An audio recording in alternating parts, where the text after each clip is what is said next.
Ahí vamos.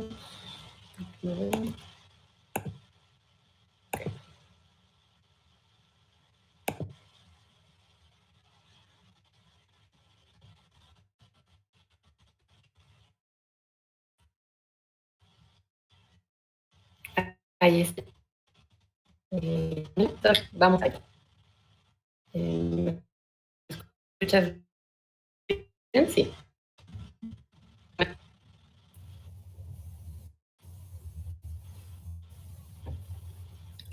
¿Sí?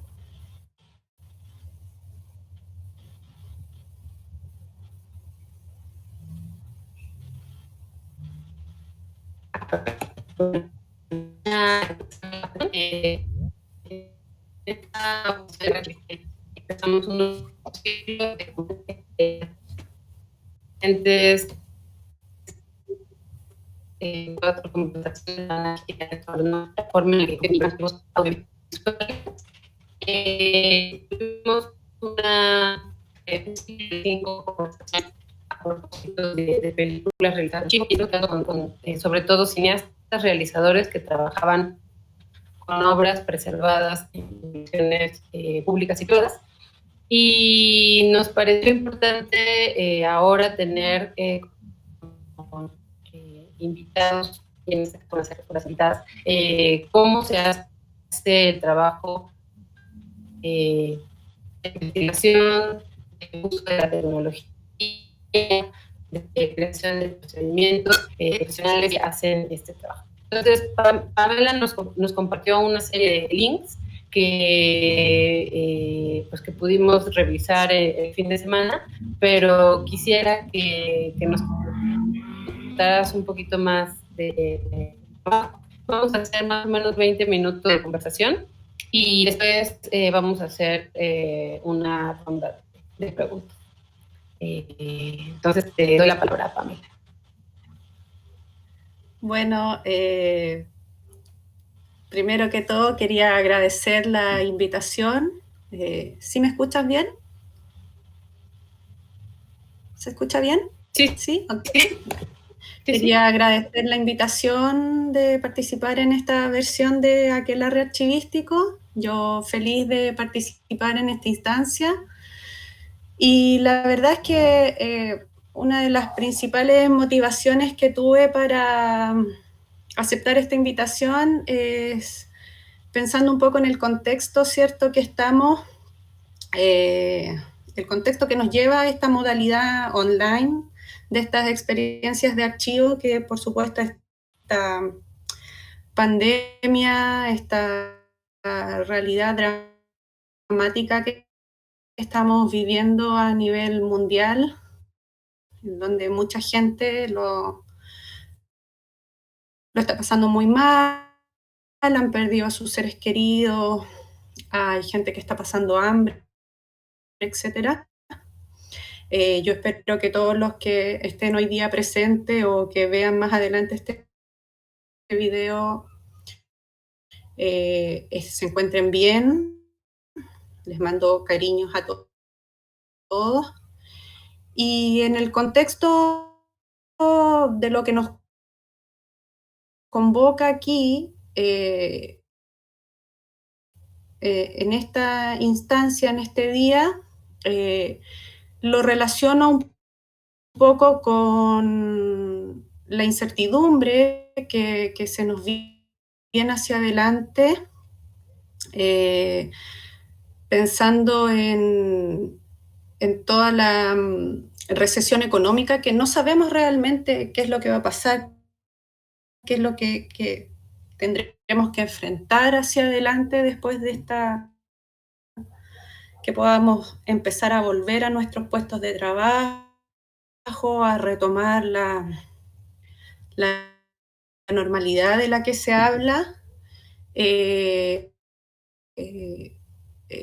una incertidumbre, es un escenario un tanto incierto, y poniéndolo en el contexto de nuestros archivos latinoamericanos, que yo creo que todos los que estamos hoy día presentes podemos compartir esa realidad en la que normalmente nuestros presupuestos de archivos son bastante precarios en cuanto a la infraestructura, precarios en cuanto al acceso a insumos de trabajo, precario en cuanto a nuestras condiciones laborales, etcétera.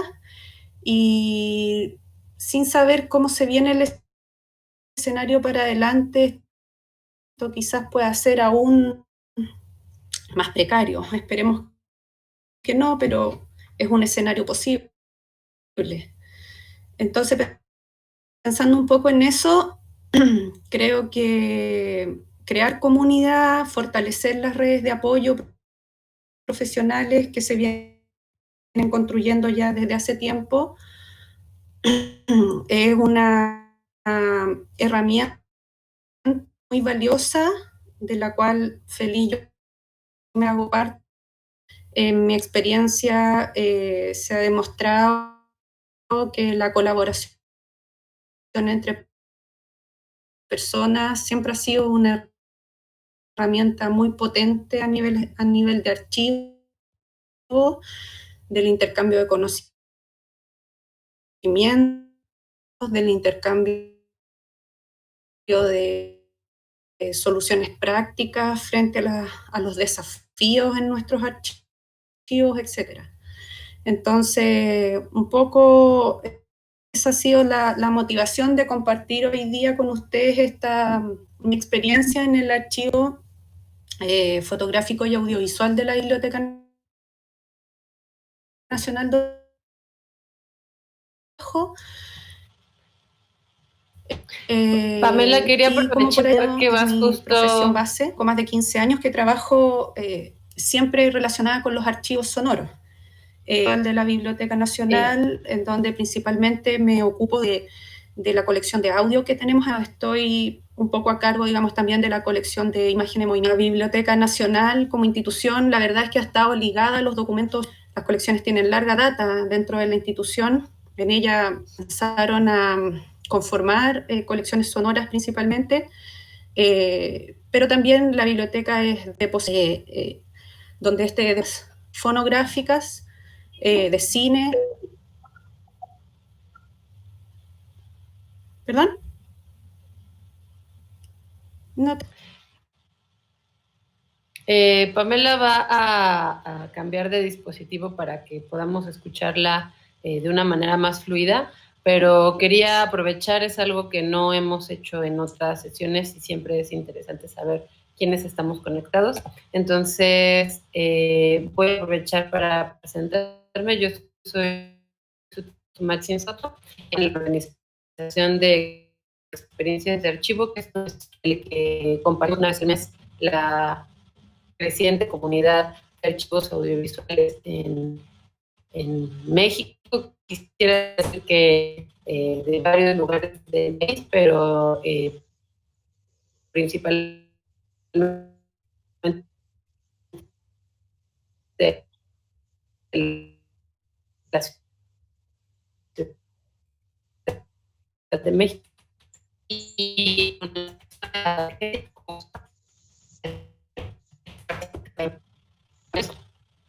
¿Ahora sí me ven y me escuchan? Ahí te vemos ¿Sí? bien. Ya, ok, perfecto. Sí, sí, sí. Bueno, no sé hasta qué parte se me logró entender. Creo que te escuchamos bien, o sea, escuchábamos cortado, pero se escuchó todo. Entonces, creo ibas justo a comenzar a conversar acerca de la labor que haces en el archivo. Les comentaba que la biblioteca, ¿cierto?, está ligada a los documentos audiovisuales desde hace muchos años.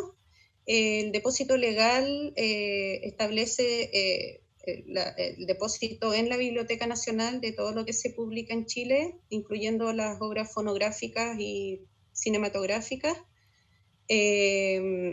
Por lo que la biblioteca siempre ha estado realizando esfuerzos por conservar y poner en acceso, digamos, este tipo de documentos.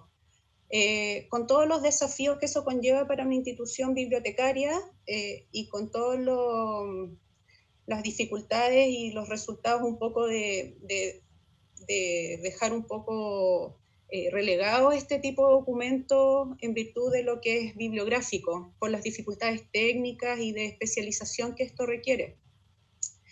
Pero con los años se han ido conformando distintas secciones en la Biblioteca Nacional que cuentan hoy día con material sonoro y audiovisual.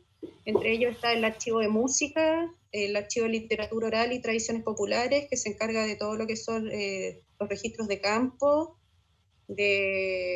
asociados a lo que hoy día llamamos, ¿cierto?, patrimonio inmaterial. Y nosotros, que somos el archivo fotográfico y audiovisual, donde tenemos principalmente dos grandes colecciones, que es la colección de audio, conformada por el archivo de la palabra, y la colección de imágenes en movimiento, que resguarda algunos documentales chilenos, algo de videoarte, y la colección de cine casero, que lo habíamos mencionado en los afiches y en los documentos que se compartieron durante el fin de semana. Estas colecciones, rápidamente el archivo de la palabra, ¿cierto?, resguarda voces de escritores chilenos y latinoamericanos principalmente, pero también tiene algunas series dedicadas a actores importantes del ámbito político chileno y algunos intelectuales de distintas áreas, digamos, de la vida intelectual de nuestro país. Actualmente cuenta con un poquito más de 2.000 soportes físicos entre discos de surco ancho, discos de vinilo, microsurco, ¿cierto? Cintas de carrete abierto, cassette, DAT, discos compactos, minidisc, o sea, una diversidad de soportes importantes. Y por su parte, la colección de cine casero, que es la otra colección que estamos en este momento trabajando fuertemente, es una colección conformada por documentos en pequeños formatos, 8 milímetros, Super 8, unos cuantos 9.5 y unos poquitos 16, rollos de 16 milímetros. Y bueno, nosotros hemos estado estableciendo algunos flujos de trabajo que nos permiten, por un lado, resguardar físicamente estos soportes, desde su evaluación, estabilización, hasta el resguardo en el depósito en el almacenamiento, ¿cierto?, de colecciones especiales que cuenta con un control climático, y el resguardo del contenido a través de la digitalización, por supuesto adoptando las recomendaciones internacionales para ello, a través del cual se generan copias de preservación que se almacenan en los sistemas de almacenamiento digital de la biblioteca, y copias de acceso que se disponibilizan a través de las plataformas digitales de la institución, como son el catálogo bibliográfico, que se puede acceder a través de la página www.bncatálogo.cl, y la plataforma bibliotecanacionaldigital.cl, en conjunto con el portal Memoria Chilena. Y desde allí, por supuesto, nosotros intentamos disponibilizar la totalidad de nuestro acervo, con las restricciones inherentes a los documentos que cuentan con derechos de propiedad intelectual activos, que se consideran como obras protegidas, las cuales solo se puede acceder, ¿cierto?, a través de los puntos de consulta dentro del edificio de la institución, por ser nosotros parte de las excepciones a la ley de propiedad intelectual en Chile. Y bueno, dentro de las tareas que yo desarrollo, básicamente está gran parte del flujo de trabajo de los documentos sonoros y actualmente de los audiovisuales, que son la evaluación técnica, la estabilización, conservación preventiva, la digitalización, la edición de las copias de acceso y el trabajo en conjunto con mis compañeros que hacen toda la parte de descripción documental, catalogación, y la unidad de sistema, quienes se preocupan, ¿cierto?, del último pasito de poner en acceso el objeto digital a través de estas plataformas y de todo lo que es su preservación digital hacia adelante. Eso es lo que les podría contar respecto al trabajo que hacemos en la biblioteca. Por ahí, no sé si se quiere conversar un poco acerca de las instancias de intercambio de conocimiento. Nosotros generamos igual actividades de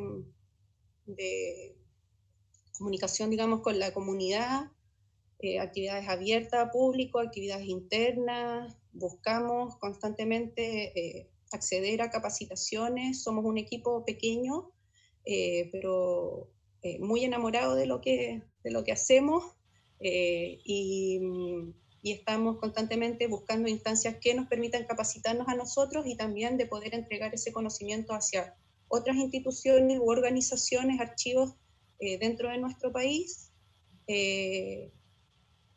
y a todos quienes en verdad nos soliciten apoyo. Hacemos visitas técnicas, recibimos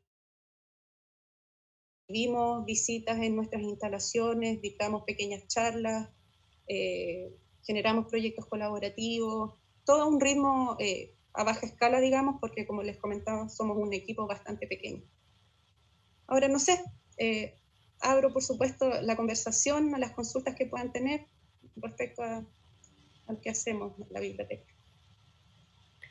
A mí me gustaría si pudieras compartirnos un par de cuestiones. La primera es respecto a la creación área especializada en preservación audiovisual, que entiendo es fotográfica, sonora y fílmica, video también tienen. ¿En qué momento de la historia de la institución se crea? O sea, es una institución de larga data en donde este espacio es reciente. Claro. ¿Cómo se gana ese espacio? Y tal vez con eso, y ahorita te hago otra pregunta. Ok. Mira, claro, la biblioteca, como les mencionaba, tiene secciones que resguardan material sonoro y audiovisual desde hace varias décadas, y cada una de ellas viene haciendo esfuerzos en forma como individual con este tipo de colecciones. Y desde hace muchos años entonces se buscó unificar el trabajo técnico con este tipo de documentos que por supuesto caben dentro de la categoría de colecciones especiales, y pertenecemos todos estos archivos, todas estas secciones de la biblioteca al Departamento de Colecciones Especiales dentro de la institución. Por lo que durante mucho tiempo se buscó generar una unidad como en la que estamos trabajando hoy día, y el empujón final que logró dar este paso coincide con el aniversario del bicentenario de la biblioteca. Yo creo que todas las instituciones en Latinoamérica que comenzaron fue como una cadena, ¿cierto?, de bicentenarios de bibliotecas nacionales y otras instituciones archivísticas en la región, que inyectaron recursos y que permitieron también dar estos pasos, y en este caso anexar al archivo fotográfico, que ya cuenta con 20 años de existencia, esta ala audiovisual que se vino a hacer cargo también de una serie de colecciones que estaban un poco huérfanas dentro del archivo. Como el depósito legal hace que lleguen muchos documentos muy diversos a la biblioteca, antiguamente el archivo de música tenía un apellido que era archivo de música y medios múltiples. Entonces, dentro de esa categoría de medios múltiples venía a entrar, ¿cierto?, todos estos documentos no tradicionales. Y a partir del año 2008, el archivo de música ajusta sus políticas de colecciones, expresa que se van a concentrar en lo que es música chilena, publicada en Chile y en el extranjero, tanto docta como popular, y todo lo que no quedara dentro de esa política se traspasa al Departamento de Colecciones Especiales, quedando ahí guardada por un par de años, por unos cuantos años, un poco huérfanas dentro de la institución. Entonces, frente a esa necesidad, en conjunto con que el año 2013 la biblioteca cumple 200 años, se logra dar este paso y armar esta unidad técnica que hoy día un poco pretendemos dar directrices con el trabajo, centralizar un poco el trabajo de preservación de este tipo de documentos dentro de la institución. Así que el 2014 ya nos conformamos como unidad propiamente tal. Este año cumplimos 6 años, ahora en un mes más.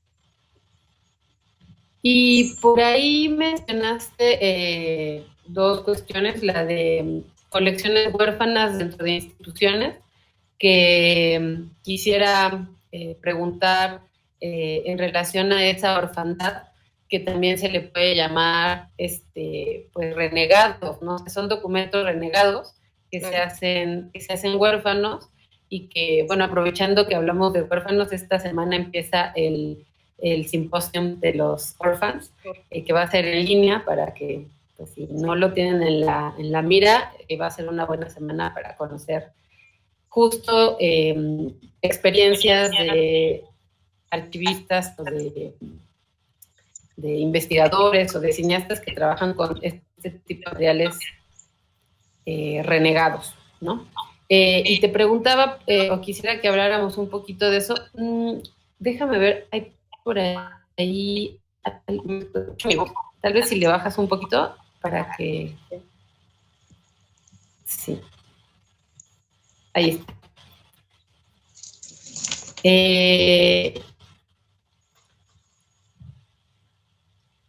Hablas de los materiales huérfanos, que hay una necesidad.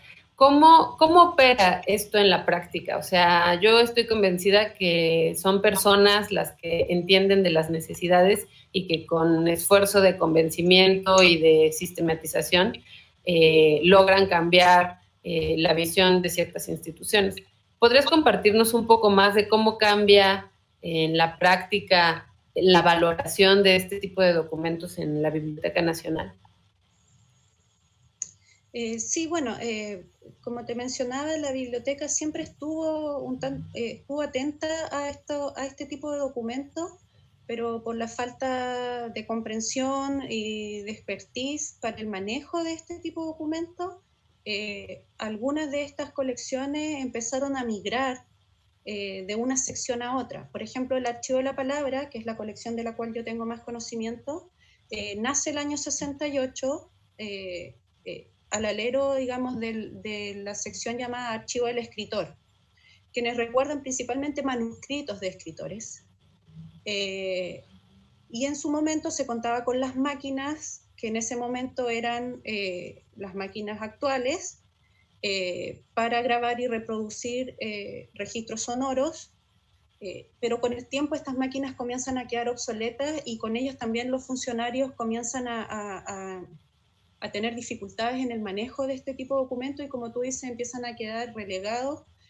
Y esta colección comienza a migrar de una sección a otra, pasa luego al archivo de música y medios múltiples, por ahí se fusiona también un poco con algo de lo que hace el Departamento de Extensión Cultural, y finalmente con el ajuste de políticas del archivo de música queda huérfana dentro de la institución.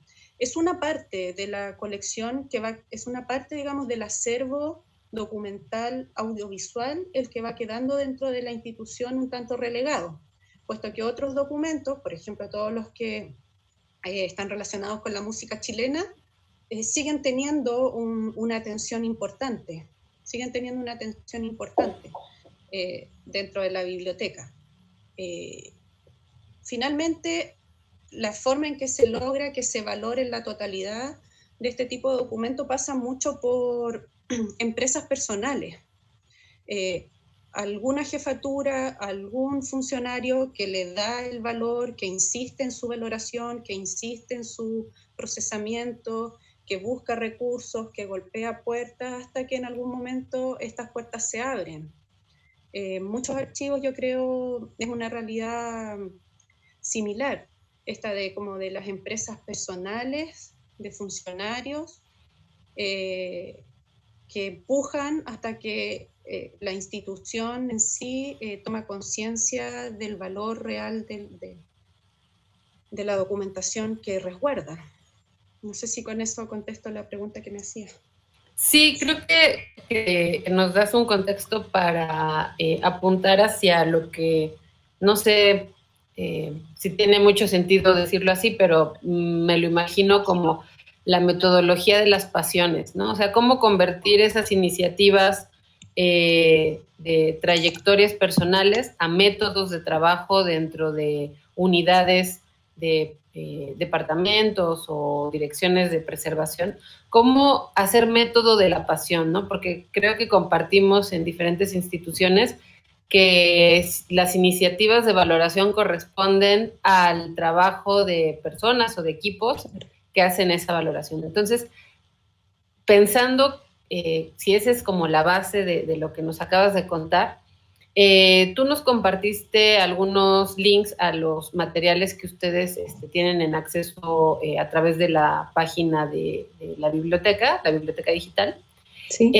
Y entonces pensaba, en tu trabajo tienes un trabajo técnico, ¿no? O sea, de transferencia, de limpieza, de preservación, o sea, diferentes actividades que agrupan la preservación, que no solamente es el manejo de la tecnología, sino también la valoración. Y haciendo un ejercicio de cómo hacer método de la valoración, ¿nos podrías compartir un poco por qué seleccionaste estos materiales para compartirnos y cuál es su contexto de producción? Al menos, por ejemplo, podemos hacerlo de los audios, ¿no? Nos compartiste uno de Allende y otro de Gabriela Mistral. Claro. Sí, bueno, los escogí principalmente para mostrar un poco la diversidad de los contenidos de la colección llamada Archivo de la Palabra, pero también porque actualmente estamos trabajando un acervo que llegó hace ya varios años a la biblioteca desde Estados Unidos de Gabriela Mistral. Este es un ejemplo muy claro de lo que puede suceder en una institución como nuestra biblioteca, que llega todo un legado de Gabriela Mistral desde Estados Unidos, resguardado por su compañera Doris Dana, heredado luego a su sobrina Doris Atkinson, y quien finalmente concreta la repatriación, digamos, de estos documentos, y que está conformado por documentos mucho más diversos de lo que es sonido y imagen en movimiento. Hay manuscritos, hay cartas, hay distintos recortes de prensa, etc. Sin embargo, en estos años se trabajó principalmente los documentos en papel, y todo lo que era audio, o sea, audiovisual en general, había quedado un tanto relegado, a pesar de que este material llegó digitalizado desde Estados Unidos. El año pasado este material audiovisual se traspasa a nuestra unidad para hacernos cargo, digamos, como del control físico y técnico de ella, y comenzamos a trabajarlo en conjunto con mis compañeros que están a cargo de la catalogación, para prontamente ponerlos en acceso. Nosotros, por supuesto, consideramos que es un trabajo, un registro, un testimonio muy valioso. Sin embargo, nosotros como archivo fotográfico y audiovisual no contamos con un equipo curatorial. No tenemos investigadores que trabajen en forma permanente en nuestro archivo, que puedan investigar nuestras colecciones desde el punto de vista intelectual. Es una valoración que hacemos nosotros de manera más bien intuitiva, salvo en algunas excepciones, como es el caso de Gabriela Mistral, en donde existen dentro de la institución, en otros departamentos, personas muy especialistas en el área, digamos, en el trabajo de Gabriela Mistral, con los cuales vamos conformando equipos temporales de trabajo, que se puede ir evaluando metodologías y decisiones desde el punto de vista de la valoración.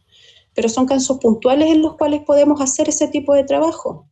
En general somos nosotros mismos los que asumimos esa tarea, con algunas directrices desde el departamento mismo, algunas directrices desde las cuales nosotros nos guiamos para darle prioridad a qué unidades procesar primero y a cuáles ir dejando para después.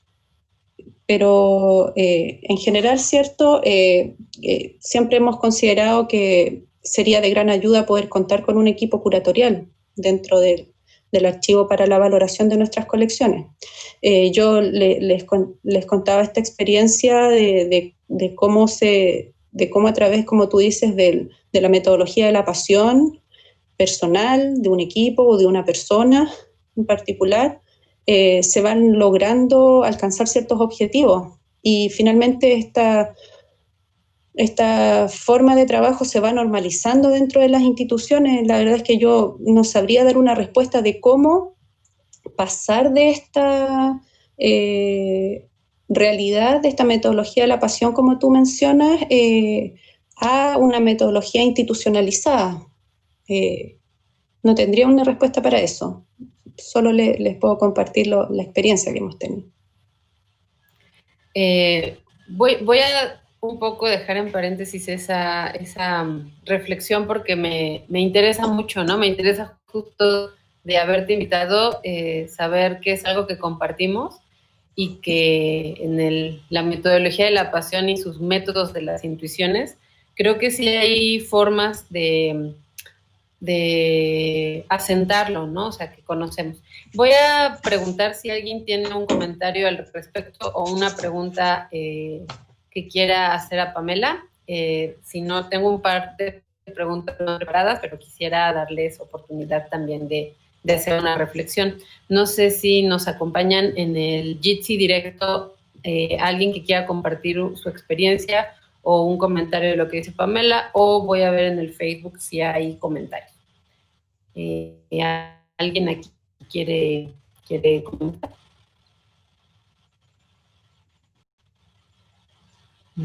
Déjenme revisar allá, un momento.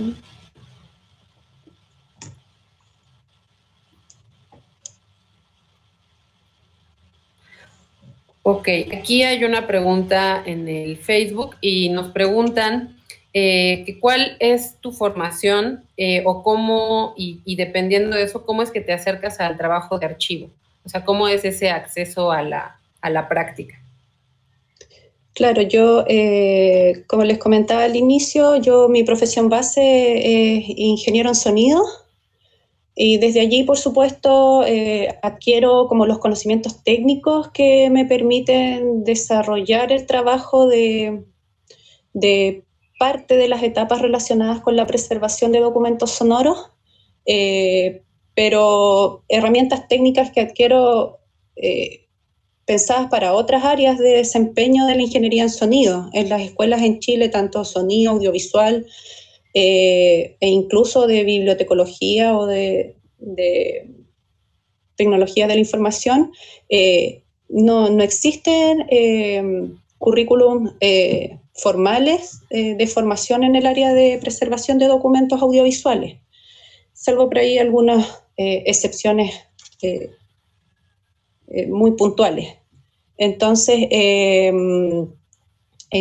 una vez que yo egreso de la universidad, logro dar con una práctica profesional en la Biblioteca Nacional, particularmente en el Archivo de Literatura Oral y Tradiciones Populares, donde se hacía mucho trabajo de registro de campo, de fiestas populares, fiestas religiosas y distintos tipos de expresiones de la cultura campesina y urbana. Y en los primeros años la verdad es que tuve que aprender de manera muy autodidacta, consultando muchos documentos, leyendo, comunicándome con personas que quisieran lo mismo, hasta que ya hace como, digamos, acercándonos a la segunda década del año 2000, a partir del 2010, ya comencé a tener acceso a algunos cursos de capacitación, pasantías, intercambios. En la biblioteca tenemos un hito bastante importante en los últimos años de intercambio con la Universidad de Nueva York a través del programa APEX, que por ahí nos hemos podido capacitar en el ámbito del trabajo con material fílmico en pequeño formato, la misma pasantía que pude gestionar y hacer el año pasado en la Cineteca Nacional de México,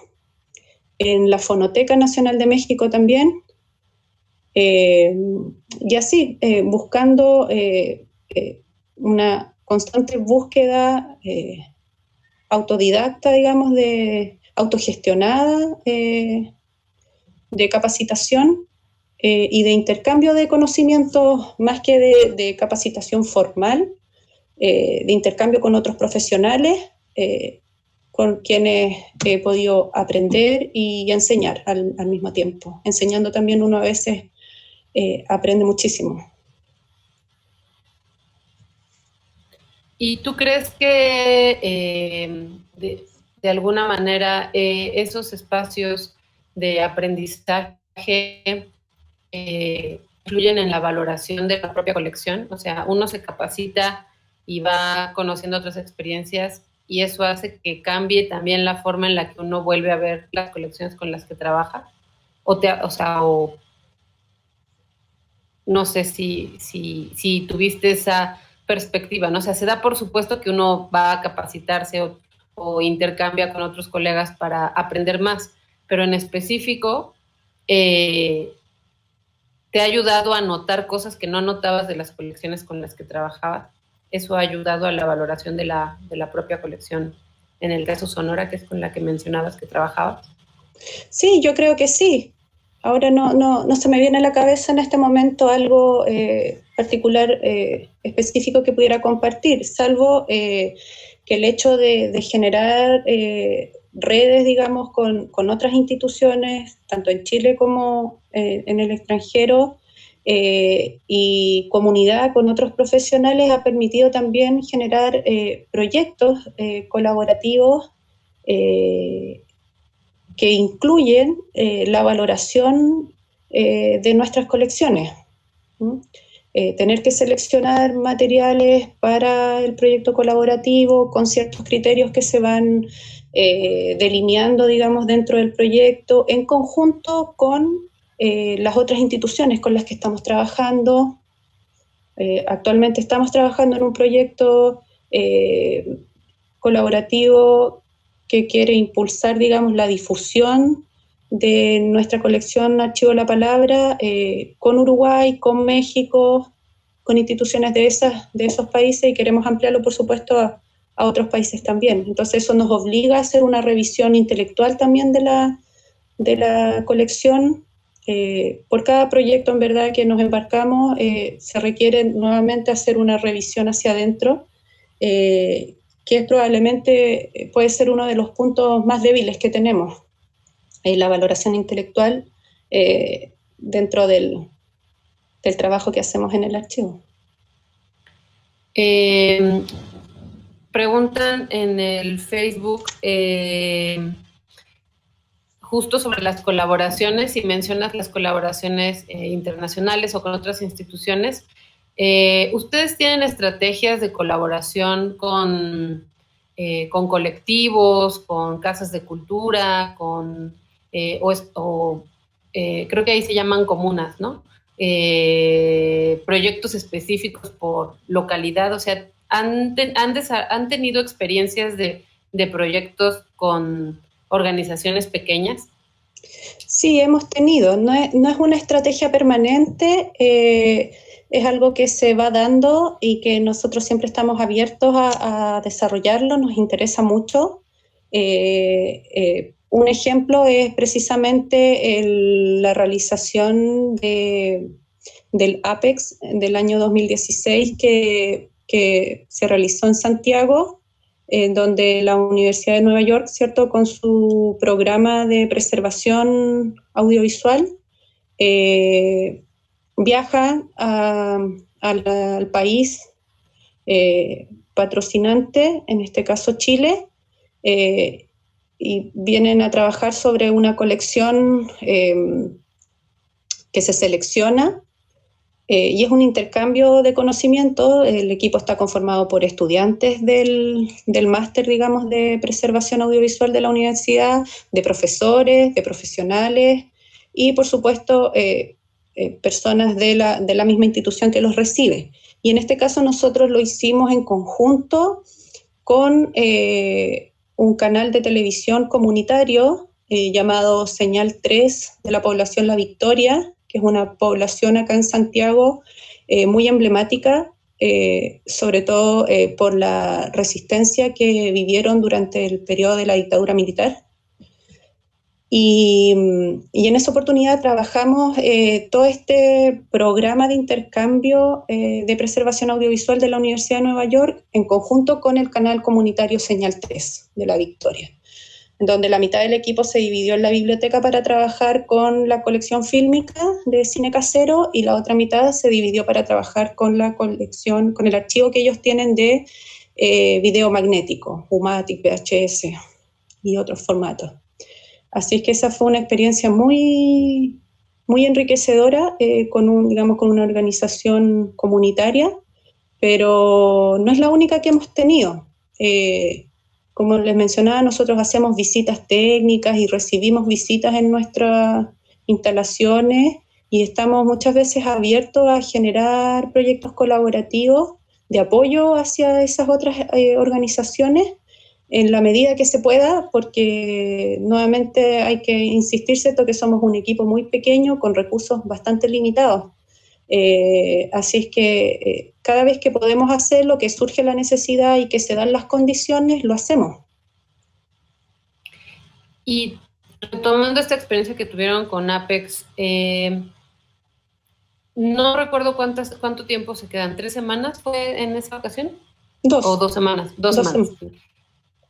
¿Qué de esa experiencia podrías retomar o compartirnos pensando en la sustentabilidad de los procesos, ¿no? O sea, porque 2 semanas para el trabajo de muchas instituciones es detonante, ¿no? Es así como mucha energía y es un momento muy importante, 2 semanas. De esa experiencia, ¿cómo podrías verlo ustedes que se quedan, ¿no? O sea, ustedes que se quedan en las instituciones. Sí, bueno, para nosotros durante un buen tiempo fue una experiencia extremadamente positiva, fue un impulso muy importante para el trabajo con la colección fílmica, que en ese momento estaba muy incipiente, que había surgido, digamos, del descubrimiento de documentos fílmicos en colecciones fotográficas, con la realización de esta experiencia Apex, se adquiere, por una parte, mayor capacitación en el manejo de las colecciones, de los soportes, se adquieren insumos para el trabajo de estabilización y restauración física de los soportes, de los rollos, y también se experimentó en el desarrollo de una estación de digitalización a través del telecinado de estos materiales. Experiencia que dio paso en un futuro muy cercano, post-Apex, a la elaboración definitiva de un sistema de digitalización que nos permitía hacer copias de acceso, no copias en resolución para preservación, pero sí para poder acceder a los contenidos de los rollos, de estos rollos de pequeño formato. Entonces, todo este paquete, digamos, que involucró la realización de Apex, que como tú dices fue una experiencia bastante de mucha energía para nosotros, de estar 15 días full time dedicados a esta actividad, que conlleva, ¿cierto?, una puesta de energía en la gestión logística de todo esto bastante importante, pero que nos trajo muchos beneficios desde ese punto de vista. Esto termina con un seminario abierto al cual asisten muchas personas que nos ponen en contacto con coleccionistas, con interesados, con técnicos, que de inmediato genera como una bola de nieve en que la colección comienza a crecer. Se gestionan nuevas donaciones, aparece gente ofreciéndose para trabajar con nosotros, etc. Entonces generó un impulso muy importante que duró un par de años, que nos hizo posicionarnos, digamos, con este tipo de documentos, pero que finalmente llega un momento en que comienza a decaer un poco porque volvemos un poco a la dinámica de la institución de no contar con los recursos suficientes para renovar el equipamiento, para adquirir nuevos insumos de conservación, y se empieza a generar ahora un círculo vicioso en donde se llega a un punto un poco de estancamiento, en decir ¿qué es lo que vamos a hacer realmente? ¿Vamos a continuar con esto? La institución va a tomar esta línea de trabajo y se van a inyectar los recursos necesarios, o finalmente se decide quizás seguir otro camino con estos documentos. Así que este tipo de experiencias yo, por supuesto, las recomiendo, son muy enriquecedoras, ojalá se pudieran replicar. Nosotros hemos participado en otros APEX en otros países, como en Brasil, el año 2018. Son realmente bastante beneficiosos para el equipo que trabaja con las colecciones en las instituciones receptoras, pero la continuación de este impulso depende mucho nuevamente de la dinámica institucional.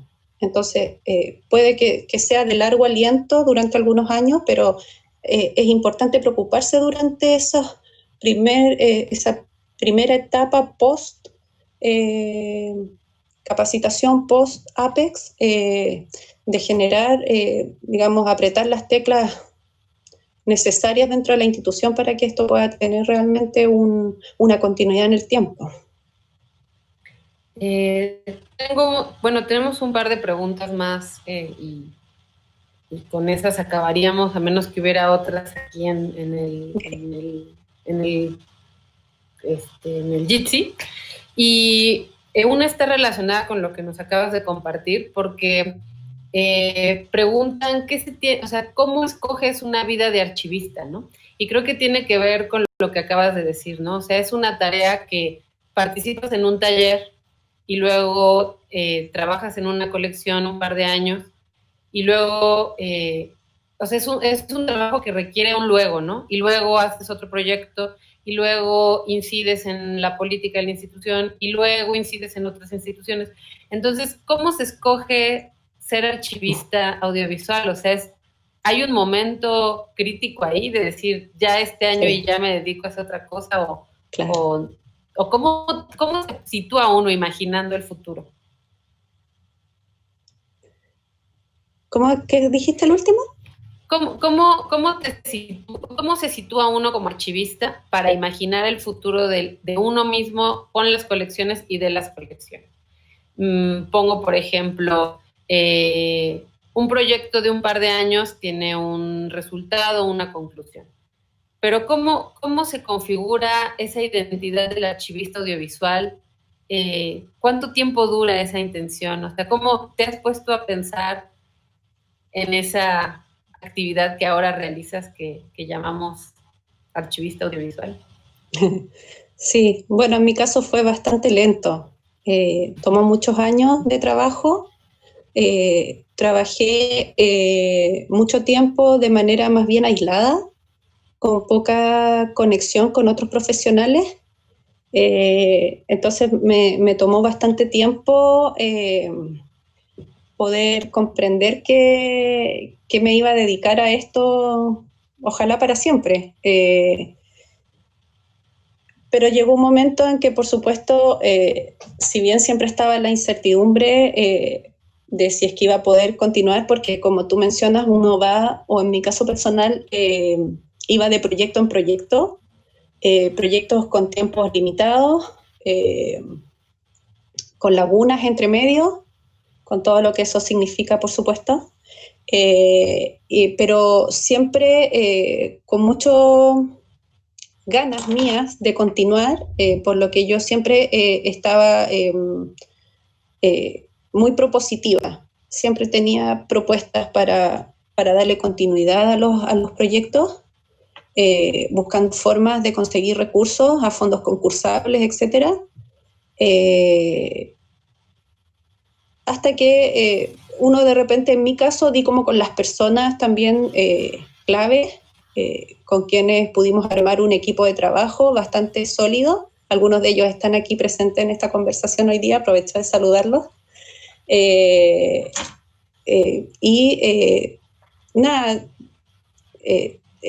Pasa mucho por un tema de pasión personal.